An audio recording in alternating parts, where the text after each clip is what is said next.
To keep you updated on the capital and financial markets, here is a recap of what happened.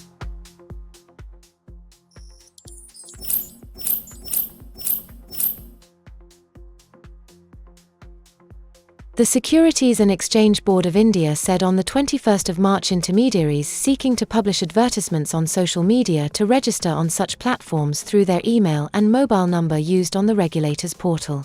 SEBI said it has noticed a sharp rise in frauds related to the securities market on social media platforms, including YouTube, Facebook, and X, and hence introducing the guidelines to combat fraudulent activities. Hong Kong police and the city's de facto central bank are in talks with banks about how to more swiftly freeze accounts linked to fraudulent activities, as part of efforts to clamp down on scammers, the Post has learned. A source said the Hong Kong Monetary Authority and local law enforcement had discussed the possibility with the banking sector to help prevent scammers from quickly transferring money out of the city, adding that a trial run was already underway. Asset managers are suddenly caught between a US rock and a European hard place. On one side of the Atlantic, their business has been under threat from Republican state officials who have begun to pull billions from managers deemed too keen on climate action and social justice. In response to this, and to separate legal threats, some of the biggest asset managers have been quitting climate alliances and turning against green shareholder resolutions. But that has created a new risk: the loss of investment mandates from green-minded European pension funds. Thailand has introduced an emergency decree to grant its capital markets regulator more power in its oversight and supervision after a series of corporate scandals rattled investor confidence.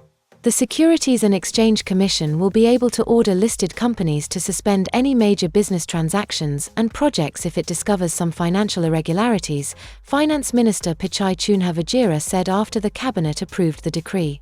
Such actions, when carried out promptly by the regulator, can help prevent significant damage to companies and investors, he said. The lack of confidence in existing rules and supervision is one of key reasons for the stock market's lackluster performance, Pichai said at a press conference. We are optimistic that the tightening steps will help restore some trust from investors. The new decree will take effect in the next 2 to 3 weeks after the Council of State finishes reviewing it, he said. The Securities Commission Malaysia released a revised version of the guidelines on advertising for capital market products and related services. The guidelines was revised to update certain requirements and guidance taking into account advertising and promotional trends globally and domestically, including the growing prominence of social media and financial influencers.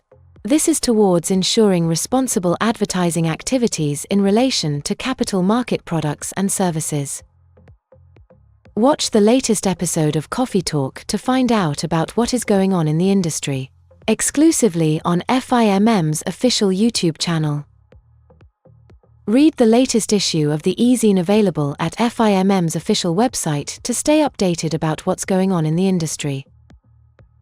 This has been the FIMM TV Weekly Recap. Be informed, stay updated. Be sure to like, share and subscribe.